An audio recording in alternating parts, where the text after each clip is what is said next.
அனைவருக்கும் வணக்கம். போன டிசம்பர் 24 அவருடைய தொடர்ச்சியாக இன்று கிறிஸ்மஸ் தினம் வாழ்த்துக்கள். கிறிஸ்மஸ் தினத்தன்று சென்ற பதிவின் தொடர்ச்சியாக இன்று போல் கூறியுள்ளேன். சென்ற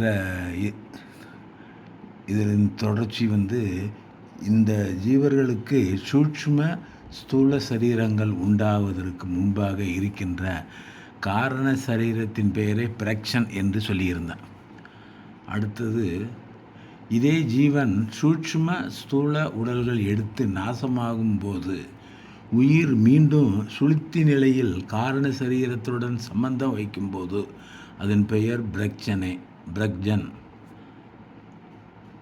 அவித்தையை மற்றும் சீவர்களுக்கு அதுவே ஆனந்தமய கோஷம். சீவர்களுக்கு இந்த அறியாமையே சுளுத்தி அவஸ்தையாகவும் காரண சரீரமாகவும் உள்ளது. இதுவரைக்கும் கூறியது மாயையின் 3 குணங்களில் முதல் 2 குணங்களான சத்துவகுணம் ரஜோகுணம் என்பது பற்றி கூறினேன். அதாவது இல்லாத ஒன்றை இருப்பதாக ஏற்றி வைக்கப்பட்ட காரண சரீர கற்பனை கூறப்பட்டது.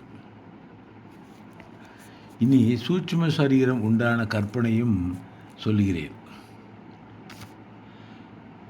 மேலே சொன்ன மாயா சக்தியாகிய ஈஸ்வரன் அருளினாலே பொலிவு மிகுந்த உயிர்களுக்கு எல்லாம் சூட்சும தேகம் உண்டாக தேவையான மாயையின் 3வது குணமான தமோகுணம் 2 சக்திகளாக பிரிந்து அதில் ஒன்று ஆவரணம் என்றும் மற்றொன்று விசேஷபம் என்றும் ஆகின. ஆவரணம் என்பது மறைக்கும் சக்தி எனவும் விசேஷபம் என்பது தோன்றும் சக்தி. அதாவது சித்தின் நிழல் தாங்கிய தமோ குணமானது அறிவு விளங்காத ஆவரண சக்தியாகவும் அறிவு விளங்குகின்ற விட்சேப சக்தியாகவும் தோன்றுகிறது. தோன்றிய விசேஷப சக்தியிலிருந்து சப்த அம்சமான ஆகாசம் தோன்றியது. பிறகு இந்த ஆகாசத்தில் இருந்து பரிச அம்சமான காற்றும், காற்றிலிருந்து ரூப அம்சமான அக்னியும், அக்னியிலிருந்து ரச அம்சமான நீரும், நீரிலிருந்து வாசனை அம்சமான மண்ணும் தோன்றியது. இவ்வாறு தோன்றப்பட்ட இந்த 5ம் சூட்சும பஞ்சபூதங்கள் என்று அழைக்கப்படும். இந்த பஞ்சீகரித சூட்சும பஞ்சபூதங்களின் தன்மாத்திரைகளில் இருந்து சகல சீவர்களுக்கும் சூக்கும சரீரங்கள் உண்டாயின. முன்பு உண்டான சத்துவகுணம் ரஜோகுணம் தமோகுணம் என்ற 3 குணங்களில் பஞ்சபூதங்கள் அடங்கலும் தொடர்ந்து வரும். இந்த சூட்சும பஞ்சபூதங்களின் சத்துவ அம்சத்திலே பூதத்திற்கு ஒவ்வொரு மாத்திரையாக எடுத்து தனித்தனியே வைத்தது முறையே காது, மூக்கு, கண்கள், நாக்கு, தோல் என 5 ஞானேந்திரியங்கள் என்ற கருவிகள் ஆயின.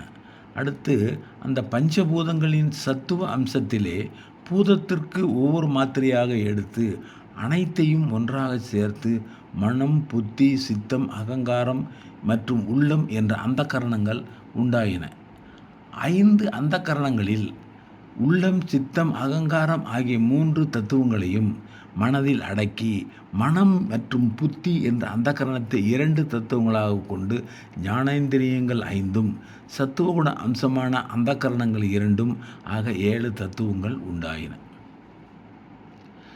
பஞ்சபூதங்களின் ராஜச அம்சத்தில் பூதத்திற்கு ஒவ்வொரு மாத்திரையாக எடுத்து தனித்தனியே வைத்தது முறையே வாய் பேசும் சக்தி, கை கொடுக்கல் வாங்கும் சக்தி, கால் நடக்கும் சக்தி, எருவாய் மலம் கழிக்கும் சக்தி, கருவாய் இன்பம் கொடுக்கும் சக்தி என 5 செயல்களை செய்யக்கூடிய கர்மேந்திரியங்கள் ஆயின.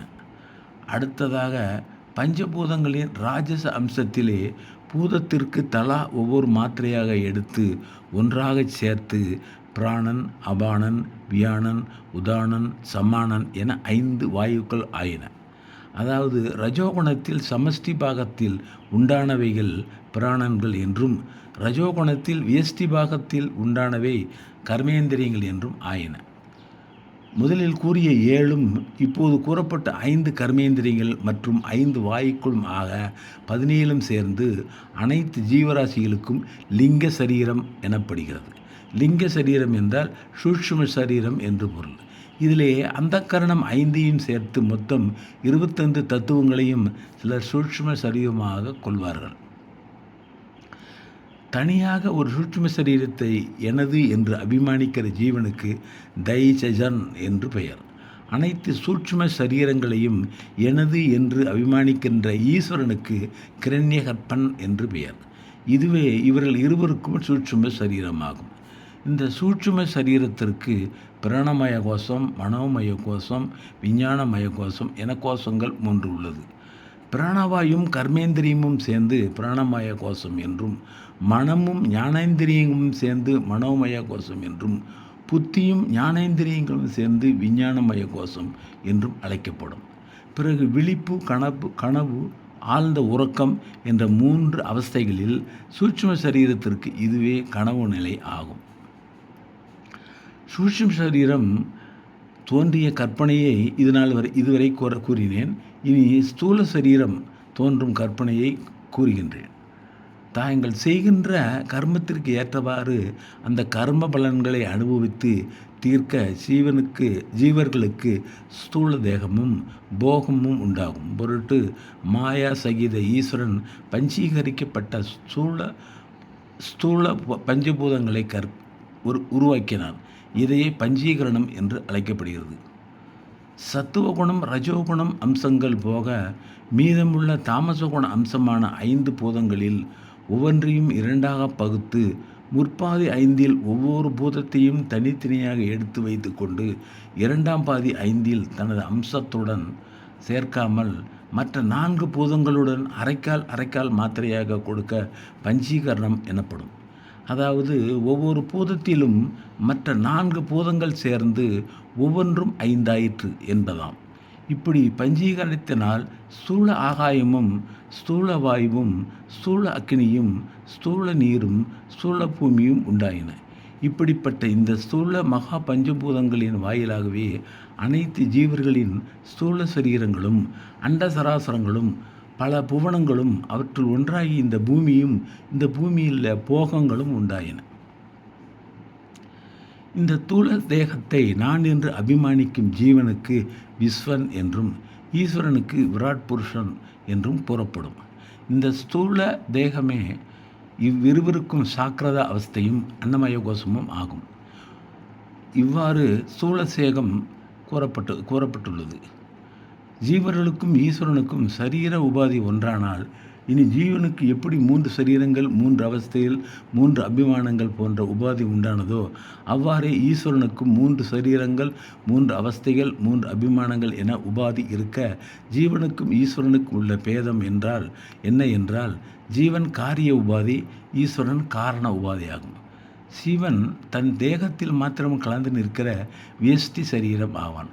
அதாவது தனித்த சரீரத்தை உடையவன்.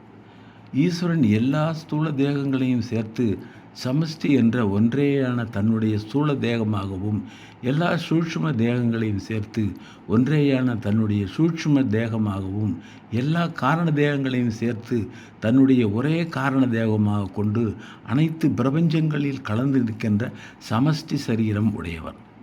சிவன் சிற்றறிவுள்ள கிஞ்சிக்சன், ஈசன் பேரறிவுள்ள சர்வக்ஜன். இன்னும் இவை போன்ற பல விஷயங்களில் இவனுக்கும் சீவரனுக்கும் பெருத்த பேதம் உள்ளது. தனியாக ஒரு மரம் மட்டும் இருப்பதாக கருதுவது வியஷ்டி. அநேக மரங்கள் நிறைந்த காடுகளை சமஷ்டி எனவும் கூறப்படும். இவ்வாறு பஞ்சபூதங்களின் உண்டான பருவுடல் ஒன்றை ஜீவர்களுக்கும், அனைத்து பருவுடல் முதலான இந்த அண்டாசராசரம் ஈஸ்வரனின் ஒரு உடல் என்று பேதங்கள் கூறப்படும். இதுவரை கூறி வந்த இந்த கற்பனை காட்சிகள் எல்லாம் ஒருவனது கனவில் காணும் காட்சிகள் போன்று பொய் என்று சிந்தித்து தெளிந்தவன் அவனோ ஞானியாவான். மழைக்காலத்தில் தெளிந்த ஆகாயத்தை மறைத்து கொண்டிருந்த கருமேகங்கள் நீங்கியவுடன் அந்த தெளிந்த ஆகாயம் எவ்வாறு தெளிவாக காட்சிப்படுகின்றதோ அதை போன்று ஜீவ ஈஸ்வர பேதத்தை கொண்டிருந்த கற்பனைகள் ஒளிந்து தெளிவை கொடுக்கும். முக்தியடைந்த கூடிய ஆத்ம ஞான வழியே ஆகும். இத்துடன் முடிக்கிறேன். நன்றி, வணக்கம்.